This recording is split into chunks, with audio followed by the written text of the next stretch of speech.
All right. There was a question posed early in the comments by Gear Grinding, and here's the answer.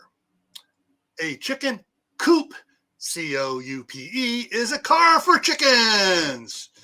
Now, a chicken coup, where the P is silent, as you can see, is the monarchy was overthrown by a violent chicken coup. A chicken coop, OOP, is a house for chickens. Hey, Courtney, you like that? Oh, I wasn't even thinking about that when Gear Grinding put is it coop with an E with or I go, crap, I better look that up. Did I do it wrong? Unfortunately, I'm not in the chicken manure. I had it right. Okay, let's see who all's here. Scroll back. Oh, we got a bunch down in there. Scroll back up to the top. Well, the first one in was Gear Grinding. And that's the first thing he did was, he commented, he goes, if the chicken coop is smelly, you ain't doing it right. If the chicken coop ain't smelly, you ain't got chickens. I mean, you can put fresh hay in there and stuff, and that night it'll be smelly. All right, next one in here, the evil twin came in. Jay's here. CB at Hugo Homestead. Howie at Food Forest Permaculture. Shady Hill Homestead, Suburban Hillbilly, Dave at Southern Ohio Prepping, Gardener Josh is here. No longer Lord Gardener Josh. He changed his name back. Let's see. Shastina is here. How you doing? And Christy Betts. Warren Lewis is here. I knew I missed someone when I was typing in there, so I missed some of you guys, so I couldn't type it in before. What else we got here? Everybody's talking. Suburban Hillbilly. Everyone's talking. Good. Talking. Everybody. Did I say Christy Betts? Mary Beth Smith. Tammy Rebel Canners is in the house. Woo! And getting down near the bottom here. And there it jumped again. Yeah, everyone's just talking to each other. Good. Oh, Albany Mountain Homestead is here. And we're caught up with Howie's last comment of pine chips are your chicken's best friend.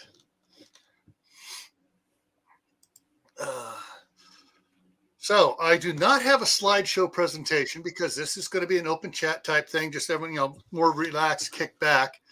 And if anybody in the side chat raises chickens and you want to come on up here, ask for a link in capital letters and I'll drop the link to you. Hey, Kaylin. And so we'll drop the link. You can come up here. And beautiful Harvest Abby just came in. So, Courtney, what's your experience? When did you start having chickens and what has been your historical experience with them? Okay, well, I started having chickens like 3 years ago, and we had always been really involved with 4-H and stuff like that, and we had done a lot of research, and so we knew kind of where to go as far as what our first chickens would be, and we decided to start off really small. So we went with the Polish hen, which they're really super cool, and they look like little punk rockers. And we started off with like 6 of them, just to see how it would go.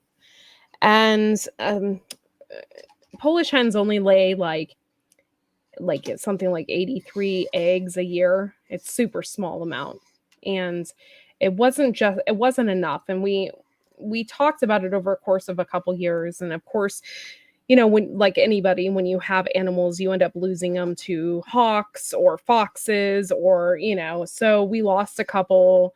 And then, you know, at that point we had just a couple left after a year or so. So we decided to expand our chicken coop, and we expanded it in the barn, and we got more chickens, and then we just fell in love ever since. And then we got more chickens. the chicken math is real, you know? So, we started off small. I had done a ton of research though, just so I know what I got myself into and stuff like that, and which birds got along with which ones and stuff like that. And so far it's been working out. So Cool. Abby, so basically to answer the question, gray man prepping originally was done when I was working for Homeland Security, and nobody was putting out any videos for travelers and stuff. So I started it putting out video tutorials for travelers, whether they're on airplanes, boats, coming across the border, whatever, for all the different agencies that were under Homeland Security. And then after a while, my boss saw it. He goes, wait a minute, we need to get these guys doing their own videos. And he told me to stop. And we told the other ones, said, look at what's there, make your own. And so other agencies started making their own. And I just totally forgot about it till earlier this year. And I decided to separate Camppatton Family Compound, gardening and homesteading from the emergency preparedness prepping stuff. And I moved it over to back over to Gray Man Prepping. That's why I got 2 channels. Yeah. Now, for my experience with chickens, starts when I was a wee little lad of probably 4. And my parents had, they bought an acre and a quarter up in Northern California. We moved up there in 1960. And my mom wanted chickens. And so she had several different types of chickens. She had banties, the little ones, and a couple other white ones and stuff. Can't remember what breed she had because, hey, I was 4 years old. Give me a break. And, so we had chickens all the time. And then one day, a guy driving by saw me playing out in the front yard out there. He goes, hey, you want a rooster? Gave me a rooster. He goes, his name's Charlie. Oh, cool. He laughed. Okay. Someone just gave me a rooster named Charlie. And so I was just playing around, and I was holding him like this, and he hopped up on my shoulder and stayed there. So from holding him like this, he's up there. I'd walk around with him on my shoulder all the time and put him away. And then you mentioned about, varmints and stuff getting your chickens. Yeah. In the early 60s, a ship pulled in, and a bunch of Norwegian wharf rats got off of it. And the Contra Costa County was the Great Norwegian Wharf Rat Invasion of the 60s. And it spread all over the county. I mean, they were nasty. And they chewed through the hardware cloth to get into the cages of some of the chickens. Yeah, that's crazy. Yeah. And so after Charlie got ate by the rats, my uncle came over at night with his .22, and he would sneak up to the door of the pigeon shed for my sister or the chicken coop. And I froze.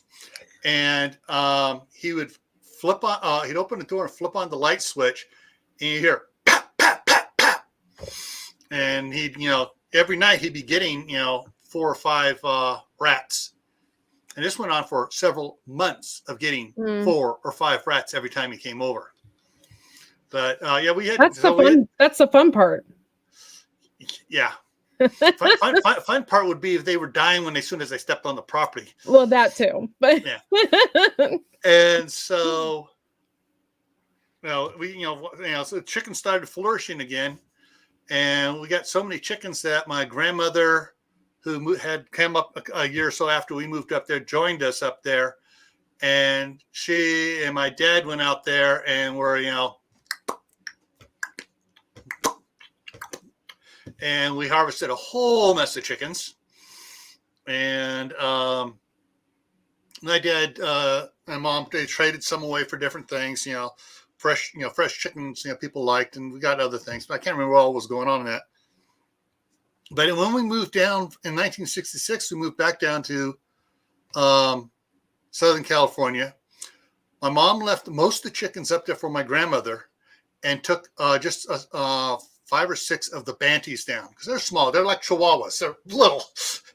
And we had we had bannies there in Southern California for there, and then we moved to Arizona. We took them to Arizona with us, Yeah. and back to Northern California.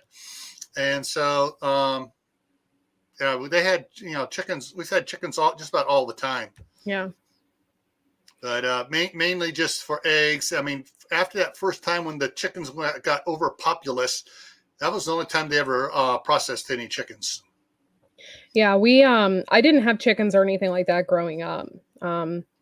So like this was my first experience with them as far as that's concerned, but I have learned a lot over the course of like a few years, and then I've got to know people locally in the area. So, if I'm having issues or something with my chickens, I can always call and ask them, hey, what's going on with this chicken, or what's going on. Like there's a woman that literally lives up the street from me who knows how to literally take out Bumblefoot.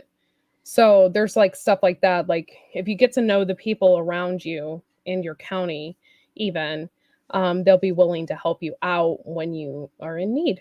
So, we had for the chicken coop up in Martinez there, Northern California. We had it was about 12 foot wide and about 20 foot long chicken coop. It was part of a barn that was sectioned that my dad cordoned off, and the one wall had all the boxes built into it when we bought the place, and so we had chickens. And then they were pretty much free range chickens when we were up there in the 60s. But when we came back in about in 1975, we built a run for them because for some reason, with all the land development going on, the foxes and other critters were getting chased over towards our property. So we built a run that was 10 foot wide, 40 feet long. And on the baseboard, I don't know how my dad got it. He got all of these 4x12s.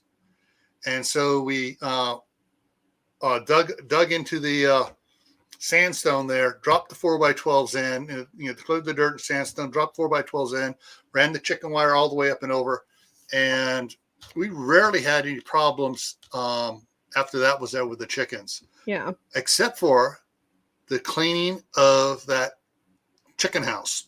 Yeah, that's a pain in the ass. I'm not gonna lie, because I shoveled about 1,000 pounds of sand from the chicken coop in the spring because my husband couldn't do it because of his arm. So I completely understand that, and yeah. By the way, I saw a couple questions in the chat, and I'll totally remember and get to you here in a minute. But yeah, so chickens can smell. I mean, however, if you go to your coop and you smell something that is really bad, you really need to check for yeast infections and stuff like that, because your birds can get that, and that can spread to the other birds. And so you need to take care of that quickly. And you will be it's a smell like you wouldn't believe. So you can obviously determine it's different than just smelling chicken crap. You know what I mean? But yeah, Bob Williams had a question. I forget, you said how your birds were 6 to 7 weeks. Usually birds do not lay at that time. 6 to 7 months, he said. Oh, 6 to 7 months. Okay. There's the comment. Okay, thank you.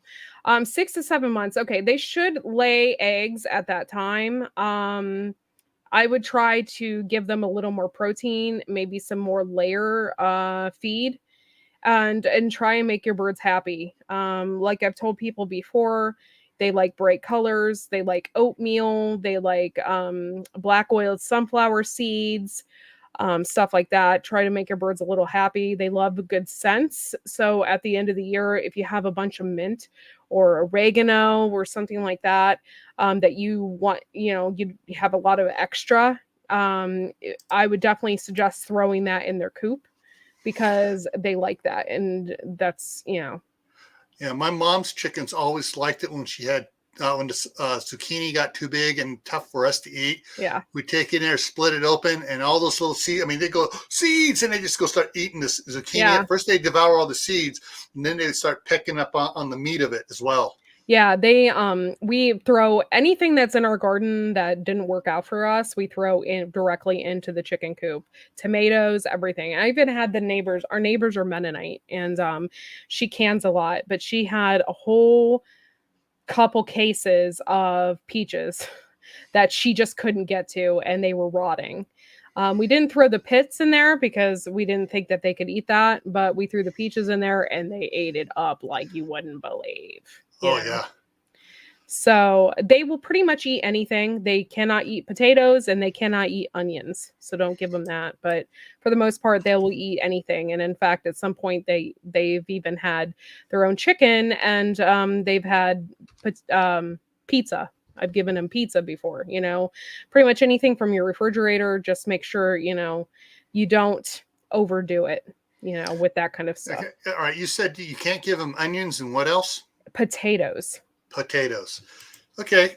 I'll have to make sure my daughter and son-in-law knows that, because I think he's been trying to feed the chickens, potato peelings and stuff like that. Yeah, you have to be really careful with potato peelings. And another thing is too, it's also winter. So if you're living in the northern hemisphere, your birds aren't going to lay as much. You're going to get like a couple eggs a day. You're not going to get that much. Now you can manipulate that by putting a light in their coop. But I highly suggest not doing that and giving them that time to rest, because your birds need to recoup. And when they recoup, then at that point in the spring, you're going to be overloaded. I guarantee you're going to be overloaded. I'm talking, I had 8 dozen eggs a day, folks. So you're going to be overloaded in the spring. But however, just make sure that your birds are getting plenty of selenium in the wintertime. Selenium is really good for them, and it is like a vitamin that they need for the winter months. And so you can do that by giving them the black oil sunflower seeds, which that provides plenty of selenium. If you live up north and you're really scared about your chickens, you can give them cat food. I've done that before. Make sure it's in crumbles. You can give them cat food, a little extra protein, and that will let them, encourage them to lay a little bit more as well. And it'll keep them warmer. So, and you have to be really careful with corn as well. Corn in the summertime will overheat your birds. So just be careful with the corn part of it. But in the wintertime, give them as much corn as you can. It gives them a little extra weight and a little more warmth. Okay, Ryder Desk was asking, do we have any books we can recommend on raising chickens? I don't have any books. I just researched online. And I joined a couple of chicken groups. I have a chicken group on Facebook, but it's not popular or anything. But yeah, I mean, there's a lot of chicken groups on Facebook. You had to just weed out the right ones. Some of them, the people act like know-it-alls, and I cannot stand that. You just weed out the correct ones, get your information, and go from there. But for the most part, most people will be super, super, generous with their information. And I've joined an incubator group as well, and I made some awesome friends, and I'm still friends with them. Like, it's so cool, So, something to think about. And make sure you do a lot of research before you get your chickens and know which kinds you're getting and stuff. Because even though, you're getting a bunch of chickens, some chickens are a little more feisty than others, and some are a little more harder to deal with. Rhode Island Reds and stuff, they're really hard to deal with. And so, if you start out with, I know it sounds like so small, but if you start off with like silkies or Polish hens, it kind of gives you an idea on what it does or what it takes to raise chickens. Yeah, there's I'm trying to remember what the first chickens my daughter had out here. They were the white ones. They were something or other boilers, and they had those, and those got huge, almost like small turkeys. And they got them all processed. There's a place down the road here that does it for $5 a chicken. You bring them to them live, they process it out and give them back to you frozen. Yeah. And they had some. They still had they got a couple of those and something else, and then so they had about like 4 or 5 chickens, and then they got some Rhode Island red chicks. Yeah. Well, the Rhode Island red chicks come into there also. It's like, oh, this is how the pecking order goes. And when they got bigger, they were so ingrained. This one here is in charge. Yeah. And they were a lot mellower. Now, my daughter also raises at the same time when she gets new chicks and stuff, she'll get a turkey or 2. Yeah. And so the turkeys grow up thinking, oh, I'm a chicken. Yeah. That's funny that you said that. I don't recommend any incubator specifically. I just recommend one that is not like Chinese. I bought one that was brand new. I knew from a chicken lady at a yard sale, and I knew it was brand new. Like, she had trouble because it was in Celsius and she had issues with it, you know. She's just a farm woman, you know, and she had issues with the Celsius. So I'm like, okay, well, I can figure that out. No biggie, you know. So we got it, but it wasn't the Celsius that was the issue. It had trouble holding the heat. And so that's something that you really have to think about when you're getting an incubator. Now, there are really, really expensive ones. I just bought mine at Tractor Supply, and I really like it. Now, if you want a whole egg operation, I think Brenzia or something like that, if you watch White House on the Hill, that's a perfect channel to watch about chickens. They have every bird imaginable, and they have huge, huge incubators, and it's really interesting to watch. So check them out and watch some of their videos, because they really know how to incubate their eggs, and they incubate really rare chickens too. They also have emus, which is they also have bees too. Yes, I just brought up here. I think they're in North Carolina, but they're super, super cool people, and I highly suggest watching them. White House on the Hill, Missouri, MO. Oh, it's in Missouri. See, I'm totally lost on the geographical area. I'm going to throw this up here. I'm going to throw this up with us here. So this is let's go back to the home page here. So they got an intro video that plays, you know. He's chickens, honeys, bees, emus. Yeah. So they got and they even got the probably quail.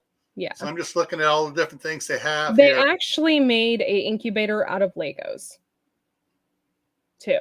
Like, they're really, really into it, guys. So it's really educational.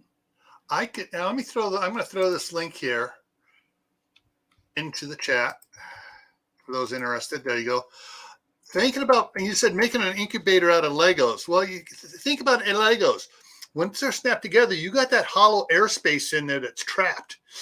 So it's kind of insulated there. So that was actually kind of smart for them. All right, so let's go down here. One of the things I want to get back up here, when we had our chicken house, it wasn't a small coop. It was, you could get 12 people in there easy, no problem, walking around doing stuff. The biggest thing we had to wound up doing was, all right, my dad went out and bought bales of straw, lots of straw. And so we spread straw out in there all over on the floor, had a concrete floor in there, spread it all out, probably, that thick. And then Jennifer's, depending on how many chickens were in there at a time, we would, either 1 week or 2 weeks, we'd have to go in there and clean it out. And if somebody forgot because they had a sports thing going on and it didn't get done that week, the next week my mother would be out there handing us, the regular painter's dust masks, go clean it, because by then the stuff on the bottom is breaking down and really dusty. And this is one thing people don't realize. The chicken poo in a dusty, dry condition like that actually breeds, I just lost the name of it. Meningitis, yeah. Yeah, and so, we'd wear the mask, go down in there, open all the windows up, everything up and doors we could. and then go in there with a pitchfork and load up the wheelbarrow, haul it out into the garden, then get the push brooms and use the push broom as a rake to rake it all up, scoop it up, and get it out there. But wearing the mask the entire time. And then before we walk back up, I would have the air compressor going. We'd blow us all up, get all the dust off of us before my mother would allow us back in the house. That's another thing, guys, is you want to wear, like when you're if you have a big chicken coop and you're cleaning it out, you definitely want to wear a face mask or something to protect your lungs, because that is not good. And I actually have a friend who got some kind of blood cancer from inhaling chicken poop, from inhaling it all the time, like from the dust and everything. And so you do definitely want to protect yourself, and you want to definitely wear a mask if you're kicking up the dust in there, for sure. Yeah, I mean, it's doesn't if they can get on top of anything, they're going to poop on it. Yeah. And so if they can get on top of the boxes, they'll poop on top of the boxes. And so when you go in and try to scrape all that off, it's bad. You got straw down. It makes it easier to clean up the main floor. When you see somebody that has completely decorated their chicken coop and they have, this beautiful organized chicken coop, that is not real. That is not real. Chickens will poop anywhere and on anything, and you're not going to be able to keep it clean. It's very difficult. We decided to go the sand method, and I love it because it hides a lot. And it's really great. Wood chips are expensive. However, sand I clean out like once a week. It's not even that, because it's not. It absorbs a lot and it doesn't stink like wood chips does.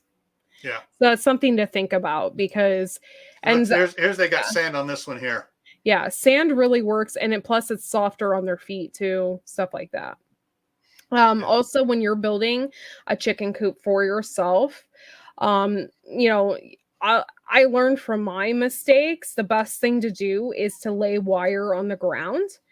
If you lay wire on the ground and then build your chicken coop, and then you put sand or whatever on top of it has to be hardware cloth. But if you do that, it'll keep weasels and stuff from digging underneath the fence. And that's probably the best way to go. And I know it's a little more expensive for your birds, but it will keep the critters out in the long run. And then chicken tractors is another way in the summertime to move them around, where they, eat the bugs in the grass and stuff, and scratch a little bit. That is really good for them, by the way, guys. People are like, oh, I don't want my chickens eating that. Well, chickens are carnivores. And they love eating bugs. They love eating bugs and spiders. And I mean, I've seen them go after worms, a spider like you wouldn't believe, and stuff like that. So, and they also really like salmon. So if you, what is the other stuff that comes in the can? It's small. Tuna. It's little fishies. Oh, God, I can't think of it right now. Yeah, they put them on. They put it on the little sardines. Sardines, yes. They love sardines. So if you want to give them a can a week, that would increase their egg production, because they're happy. That's something that they like, and it's really good for their feathers and stuff like that. So, hey, Reef Robber, Digs Outdoors, and CR, and anybody else that we've missed that came in, Tip Top Farm. The one of the things on the chicken tractor, you got to be sure you can move it around often, every couple of days or so, because otherwise, depending how many you got in there, they can destroy the lawn. Now, I'm trying to remember who it was that was. I don't think it was Stony Ridge. I think it was Hidden Heights Farm was moving theirs around. And they had two of them, one for the older chickens, which they had to move every day, and one for the chicks, which they had to move once a week. But the chicken tractors help. You can, if you especially have a big area, you can move it around, and they'll keep a lot of the bad bugs down. Now, as kids, we used to tease our chickens. We go over in the garden and we dig up worms. We're talking big old long fat ones.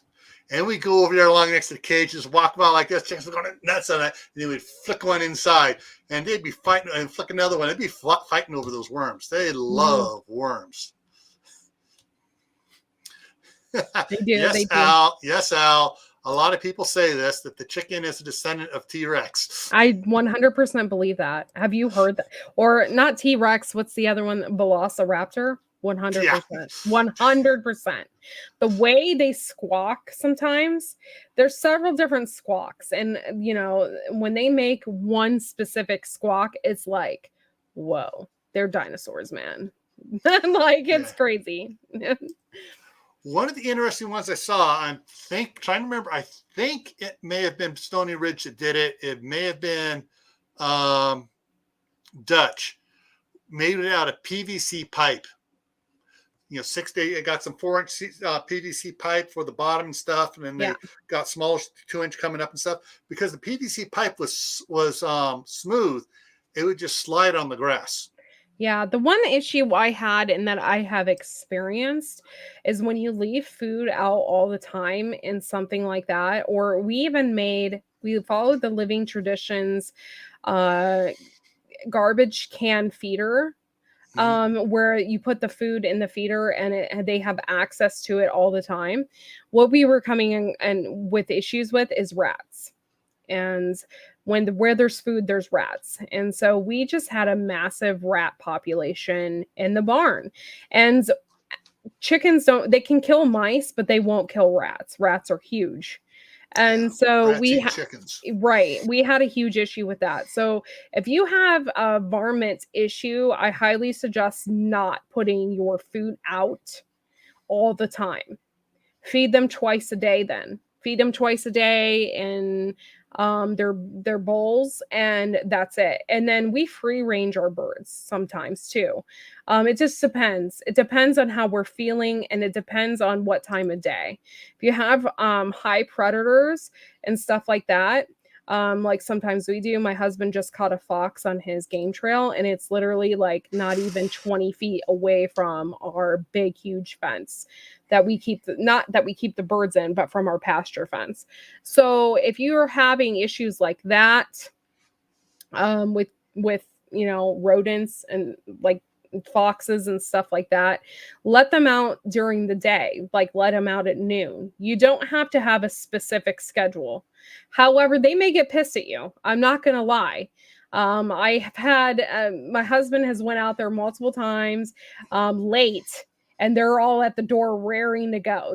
They like patterns. So if you can get them trained to go out at noon or 1 o'clock, you know, they'll really like that. So. All right. I'm going to check something out here. One of the things, there was some stuff I had, some stuff on, it's on, I got to go to the other tab here. Hang on. Bring the other one over here. There are a lot of neat things out there for that. But I was, I'm trying to find my account numbers. I got to find it where it's at here. Trying to find the picture of the stuff here. I saved a bunch of stuff to my wish list. Obviously, and unfortunately, I got a bunch of wish lists. I got one for baking, one for canning, one for the farm tractor, one for each member of the family. I got a wish list. I'm just trying to find the one here that has it in it.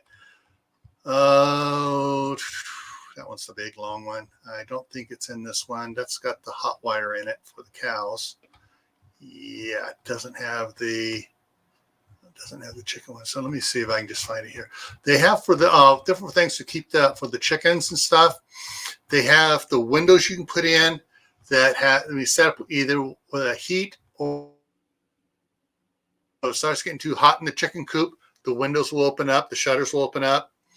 But they also have for the door, it has a guillotine style door that's on a timer. That way, you know, you don't have to go out there to let them out. It opens up and they all go running out. Yeah, we have an automatic door as well. It's an omelet. And it's pretty good. There are other ones out there that would be better, and you just have to do a ton of research to make sure that the door, like that one right there, the JVR chicken coop, that's a really good one. But just Yeah. make sure that you do your research and make sure that if when the door comes down and it hits a chicken, that it goes back up, that it doesn't Yeah. just slice your chicken in half. Yeah, this looks like it has a sensor. Let me open that up in a new link tab here. Yeah. That looks like it has a sensor at the bottom down here. Yeah, so if there's any animal in it, it won't do it. And that's an actuator, so it's not fast. It goes zzz, and it just lowers it down. And anytime a chicken walks in front of it, then it'll stop. But that's $250 so. But if you don't want to be going out there all the time, getting them out and putting them away, that's one way to do it. Other ones here have a little motor on it, just uses the weight of it, so Yeah. it's a lightweight stuff. But there's all sorts of them, and some people have made see, there's one going right there. So yeah, and a lot of them are a little bit glorified too. We have snow here, so sometimes the omelet doesn't work in the snow. It gets too cold. It gets too cold for it. It binds up. We just have sometimes we have issues with it. So just do your research. Make sure you're finding the right stuff. But automatic chicken doors are a lifesaver. They have been for us. We have one, and it works out just perfect. And you can set it to 20% daylight. You can set it to 50% daylight, and the door will open for your chickens. Yeah, it looks like these here are all pretty up. Also these three are all similar. Prices ranging from 87 to 160. Yeah. And I think the other this is a different one. The other JVR was more than this. The first one was 200 and something. But yeah, check around. Don't jump on the first one you see, because this JVR is 169, and the first one up here was 250. Probably has more bells and whistles and stuff on it, more safety thing. It looks like it has a remote control on it, a 2.4 gigahertz remote control. Yes. And this one does not have the remote control. Yeah, so you want the remote control, you're going to pay a bit more for it. That way you can just look out the door. Okay, they're all in the house. Hit the button, close them in. Now, one of the things also about chickens, and Sean in Alaska was talking about this specifically on his live. Was it yesterday he did his first live, or was it Saturday? I think it was Saturday. Yeah, he had his first scheduled live. He's going to do it every other week. Speaking of it, there it is. It's Sean in Alaska. Woohoo! Hey, Sean. And Sean was talking about his chickens. Check out Sean's channel, Sean in Alaska. He's great right there in the channel. Chat. Great channel, guys. It was Saturday. He had a bunch of videos on building his chicken coop and everything else. What's interesting, because he's up there in Alaska, snow, his chicken coop roof, it's steep. Yeah. But he talks about, don't worry about putting any heat in there for the chickens. Right.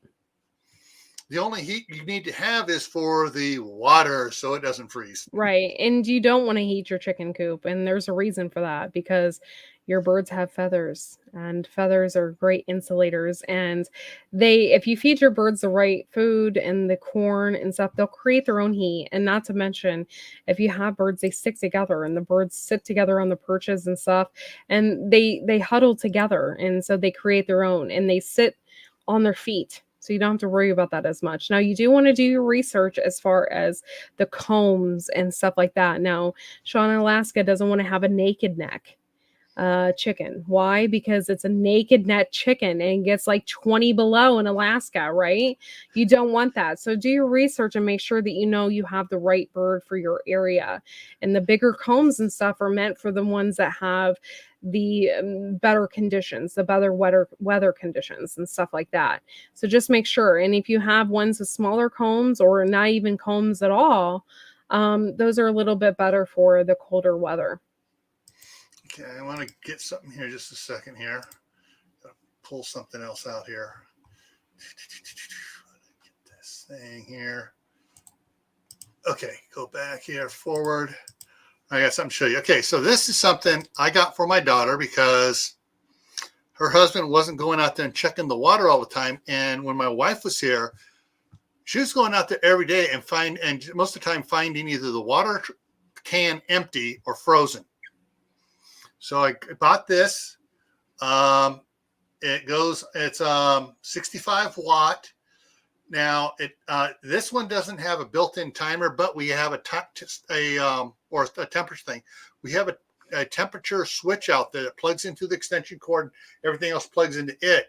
It comes on when it gets down to a certain temperature, and it turns off when it gets certain amount of warmth. That way, when it's plugged in there, it only comes on when it's getting ready to freeze, and it keeps the water from freezing.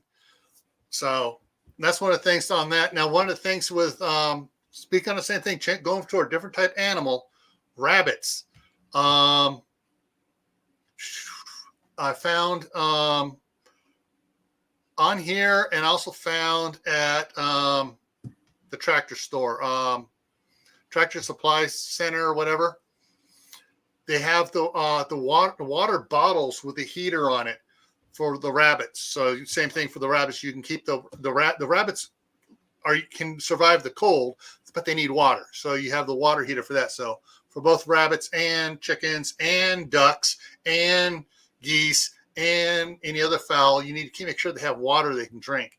And that's that there is when it that's how it works. It goes underneath it, under the bottom there on top of the bricks, and it sits on it and keeps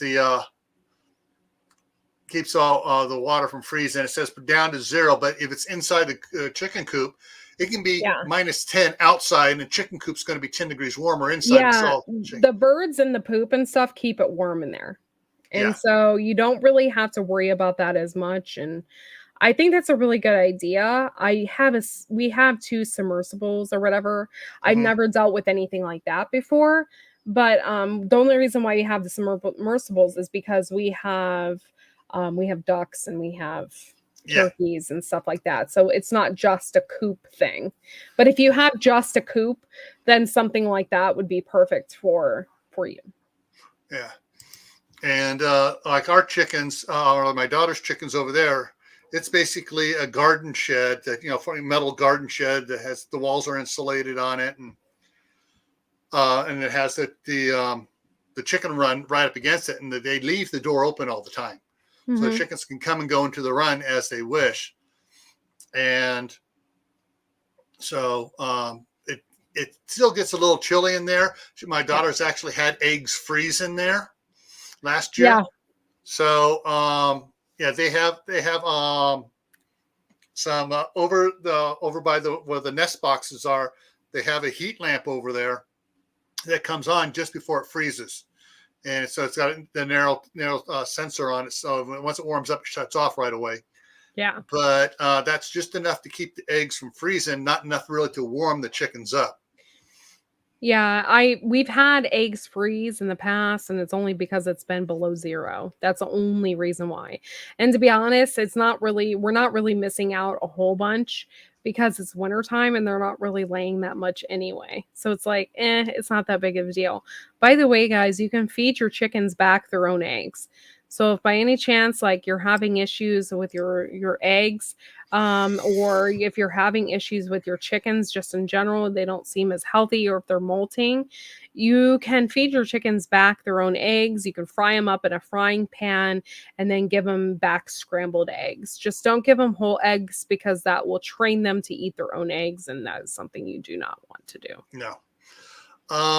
For off-gridders that are trying to water, for water in the winter, last year, for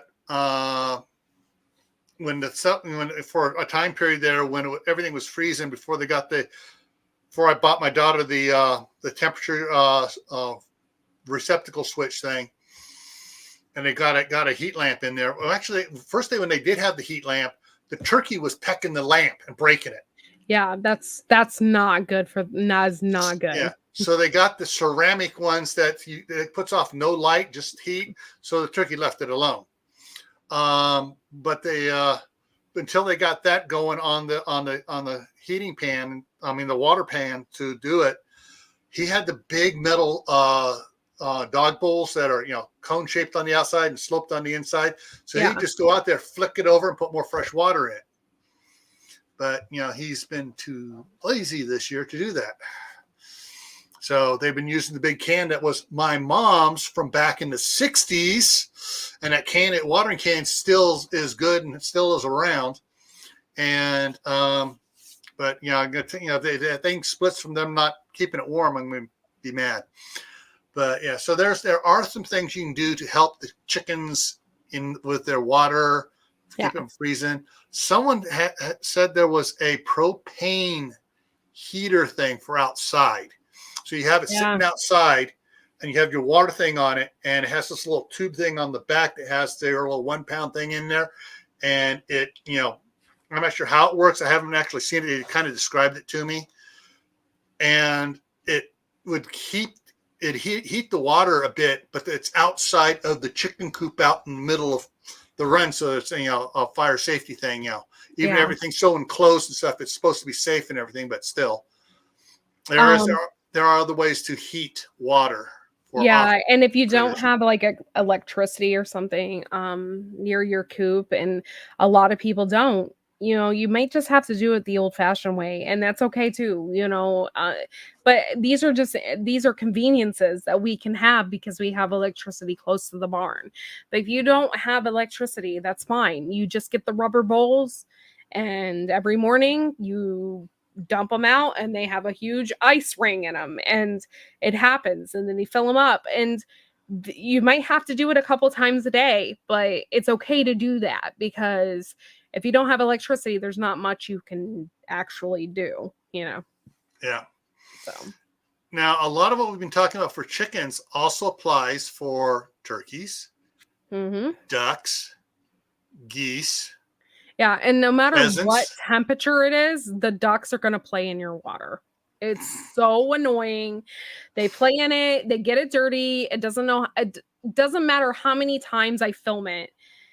If I film a duck or I film my chickens, the water is always going to look disgusting, because ducks are disgusting creatures, and I love them to death, but they are 100% sloppy, dusty, nasty creatures. They flop around in their water. They create a giant mud bowl, and it's always going to look nasty. There's nothing you can do about it. Oh man, I just scrolled back, saw what Christy was saying. Someone stole the insides of her electrical box. Oh, that's not good. That sounds like something that would happen to me in the city, not out here. Yeah. Okay. Let's see any other. I'm just looking at some of the keeping up with some of the comments here. Yeah, the wintertime is probably the toughest time for chicken owners. Yes. Yeah, because hey, you still, you should, because if they're not outside all the time, if they go outside a little bit and spend most of the time in the chicken coop, they're not pooping outside. They're pooping all the time in the chicken coop. So maybe a little bit extra work taking care of that. But I'm just checking here on some of the other things here. I'm looking for. This one here is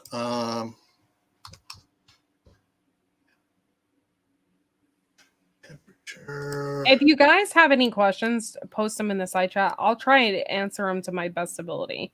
And if I can't answer them, I'm sure Gil can answer it. So good night, Warren Lewis. I love you. Thanks for coming in. Okay. They do have these here, folks. These are a bunch of different ones that, you set it. So you set the on temperature for ones like that. These are fairly expensive. Mm-hmm. I'm trying to find the one that I had. Well, this is getting closer to it. I have one that's it's I think it's like 12. No, it's 17. All right, the Frost King. That's the ones we have. The price has gone up. I actually But think we have that one in our greenhouse. yeah, you said you did. Yeah. So the Frost King has it on it, and it self-regulates. And take a quick look at it. Make sure that you do the research on that one, guys, because to be quite honest, I bought the wrong one. I bought the one that shuts off at 50 degrees, and for the greenhouse, I needed to shut off at 32. So there's different ones. So just make sure that you're buying the right one, because I bought the wrong one the first time. Yeah, this one shuts off at 50. I'm not sure when it comes on at. Because the one will say it comes on at a certain temperature and shuts off at a certain temperature. And if the ones I got comes on at 36 degrees, shuts off at 50.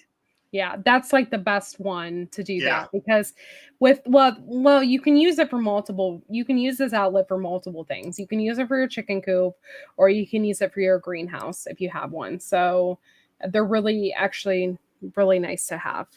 This one here turns on at 32, turns off at 50. Yeah. And this is $1 cheaper, and it has 2 outlets, but hey. So there are different ones around. There are some ones that are the really cool ones if you need to worry about heat and cold.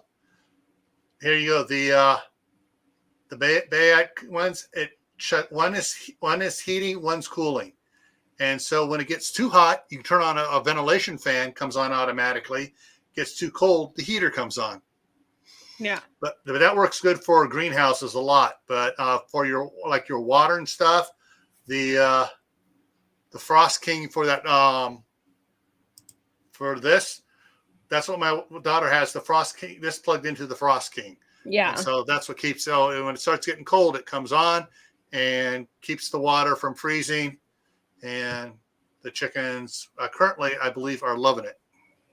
Yeah, they need water a lot. So, they use water for lots of different things. So to keep the water a little bit from freezing is good for them. So, and that's basically for any animal. They need water. So if you can do that, or sometimes a lot of people do it, like I said, they do it the old school way, and they go out there and they chip the water out, and they do it like twice a day. And these are just modern day conveniences that could help you. But, in a prepping scenario, you might have to do the chipping of the water every day. So that's something to think about as well.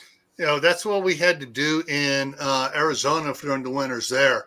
We had to basically dump the bowl out, or break most of it out, and then to bring out the hot water. And by the time melting the ice and stuff, it's down to about 65 degrees, 70 degrees. And the chickens are just happy with it for a while.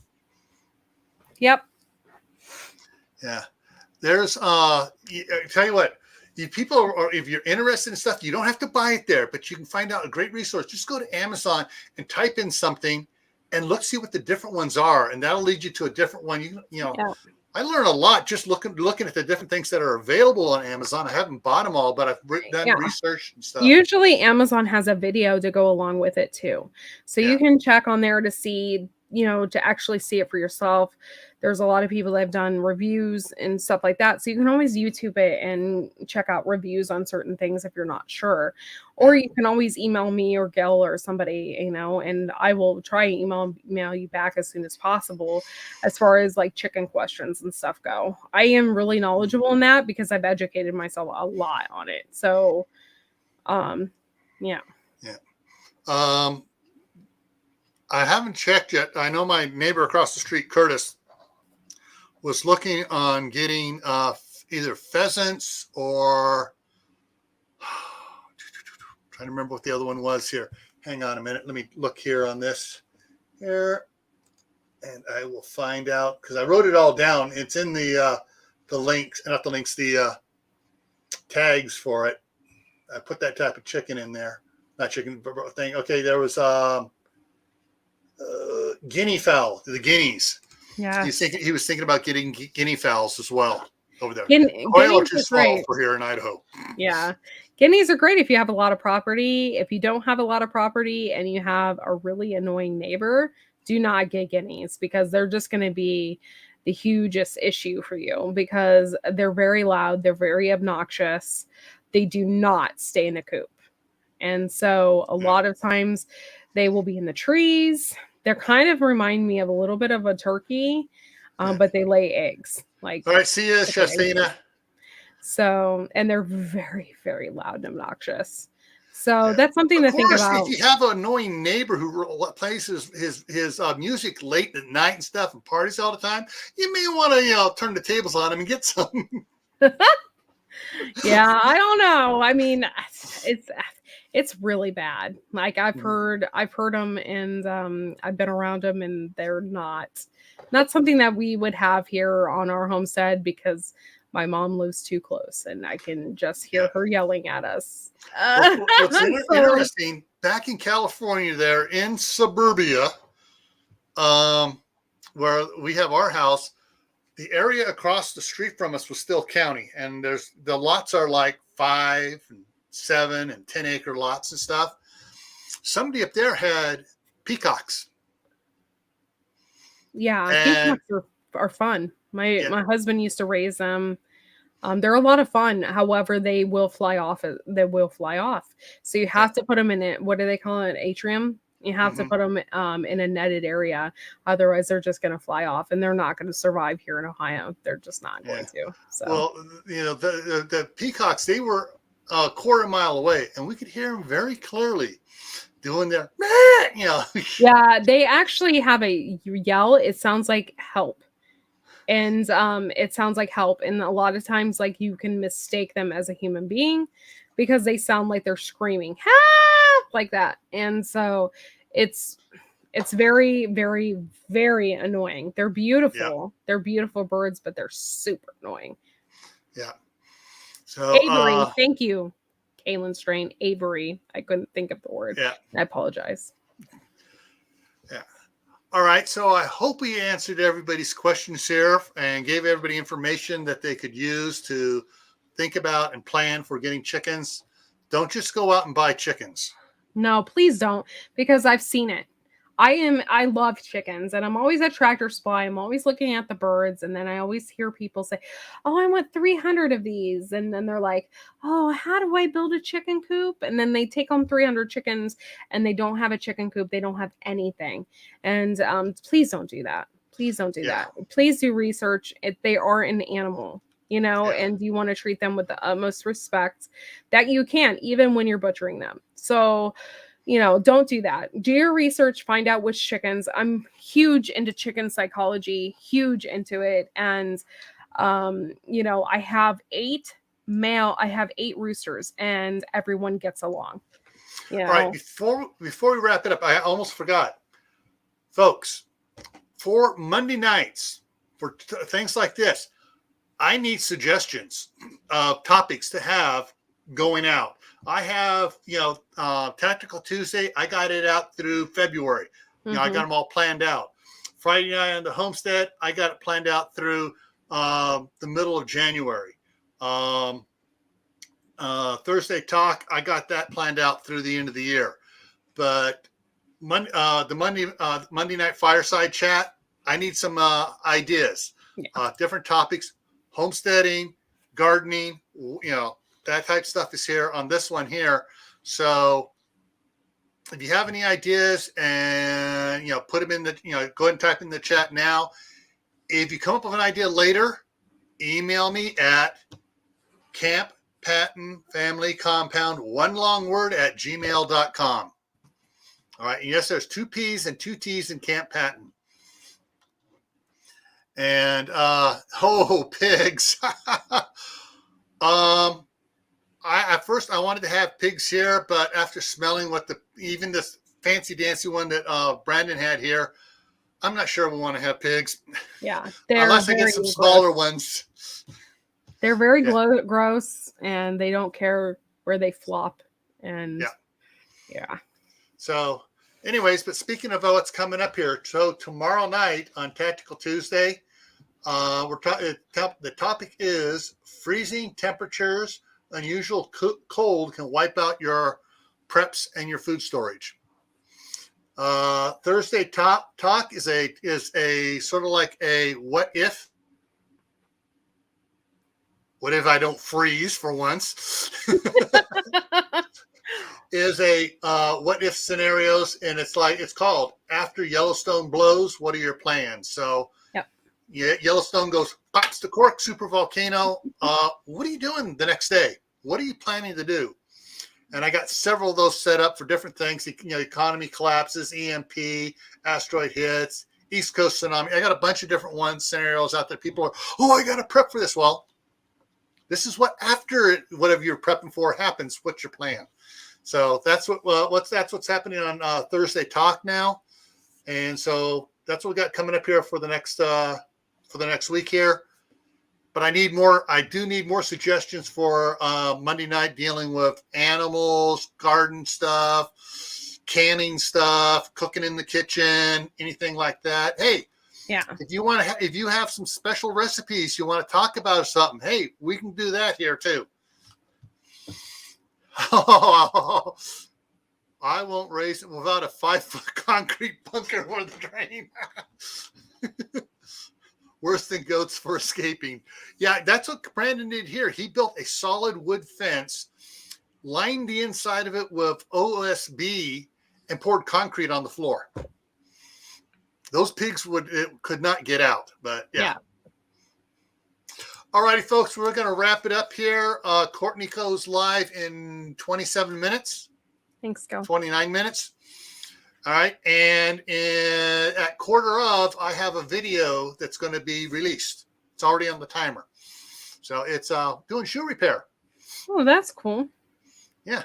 So, fixing my 5-year-old work boots. So that's what's coming out here. And so with that, everyone, please stay happy no matter what life throws at you, even if you wind up with Captain Crazy in your backyard. Yeah. And don't go out and do anything foolish. Stay safe. And most of all, important of all, keep on prepping, whether it's food, water, animals, clothing, medicines. Keep it up. Get prepared. All righty? And we will see you over on Cortney's Media Monday in 28 minutes. All right. See you.